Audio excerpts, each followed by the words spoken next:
piece of homework.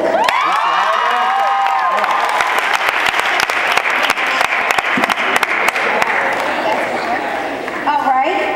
Well, welcome, panelists. One more time, please welcome all the panelists. Yeah.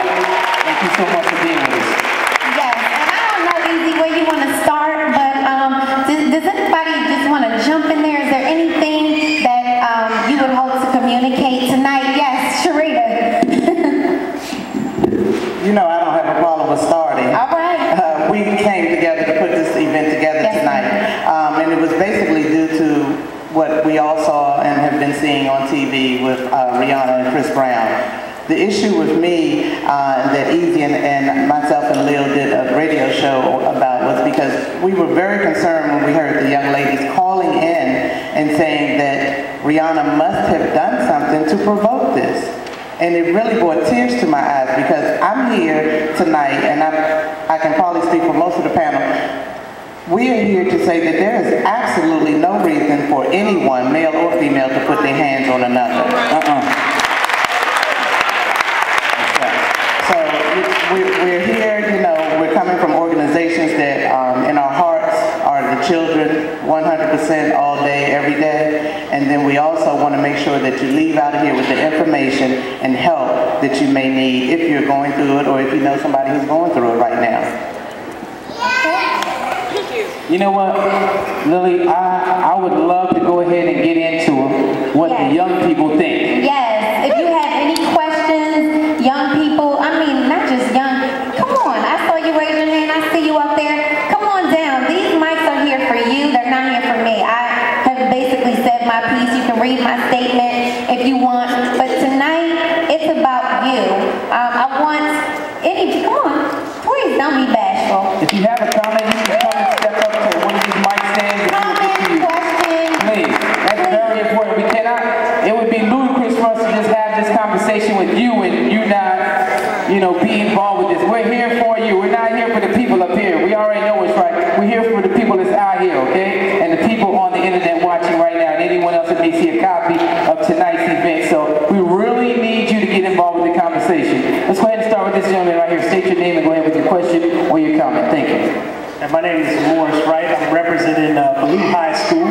I'm so thankful that my sister Marcia Wright sent me an email telling me about the event tonight, which I would not have known, nor not too many people at Blue High School who should be here representing would not have known. So I was so happy to get that email and be able to make it out here this evening. I guess I would like to start the conversation off when we're dealing with domestic violence, when we're dealing with our youth.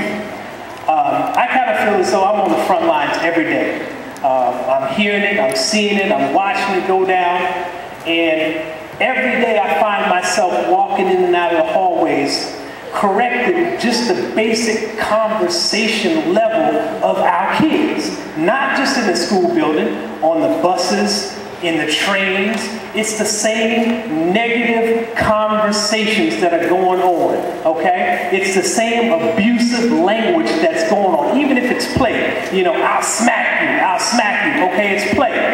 Now when you're serious, I smack you, you know what I mean? This negative language, this constant negativity is what breeds the Chris Brown Rihanna situation. It's how we communicate and how we allow our youth to communicate, and as adults, without stopping and correcting them in that moment. We as adults have to be responsible no matter where we are or what we're doing. We must take the time to pause and say to our youth, that's not the proper way to communicate. We can communicate with more positive words, with more positive and inspirational things to our sisters and our brothers. And I do think that we don't take enough time as adults to stop and at least give a word or two to our youth, to correct them and give them another way of communicating, another way of thinking. And I would like to put that forward to the panel, and anyone else would like to comment on that.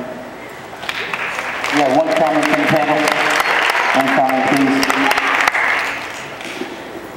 Piece of harmony in the building. I just want to address something that we as a community and parents and everybody have to address, because what happens is a lot of our youth, young men and women, have been desensitized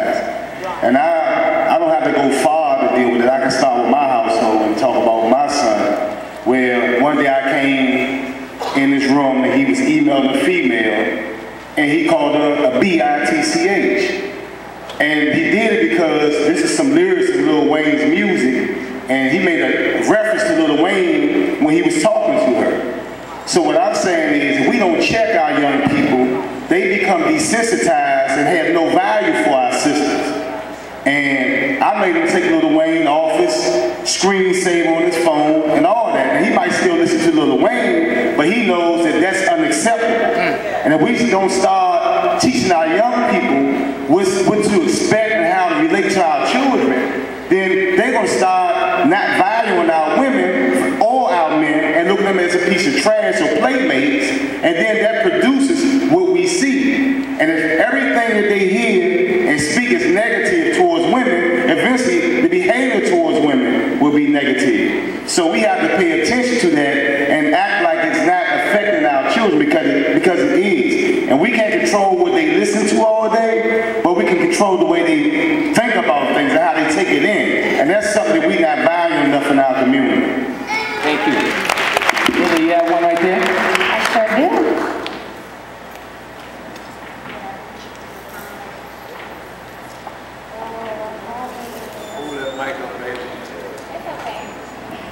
My comment is, why did he hit her?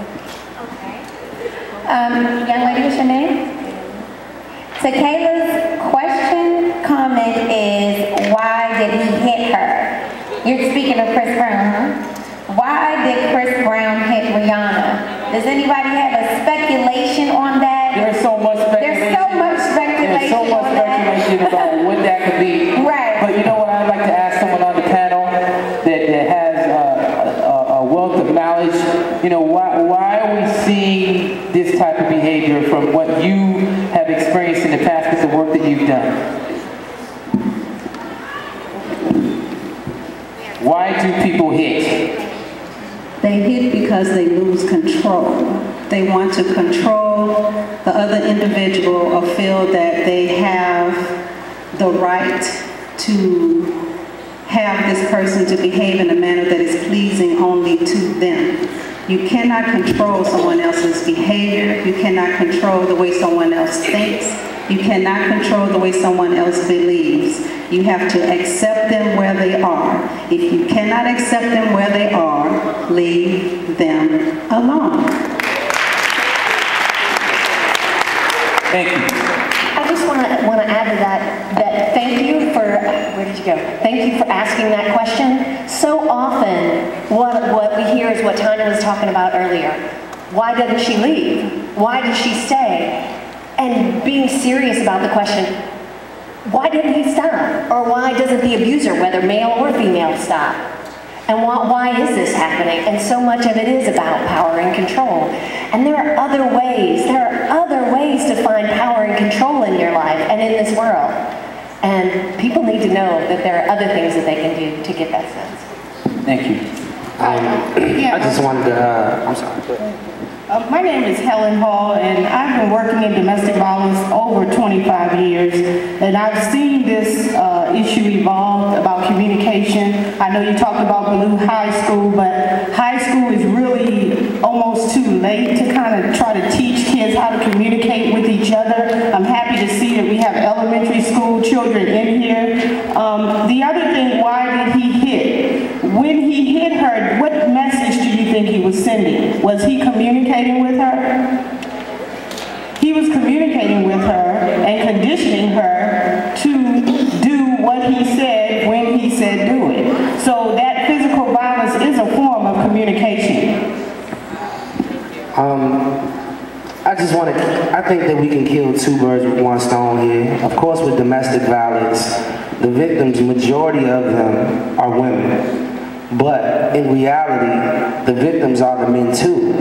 The reason why they're doing what they're doing is probably because of a lack of role models, a lack of a good household, you know. So even though the focus is on the women here, we also need to realize that it's things that we need to do to help raise these men right, to let them know that this is not proper behavior to handle a woman in this nation. So just want to make sure that we stay on the fact that it's twofold. It's two victims here, it's not just one. Right.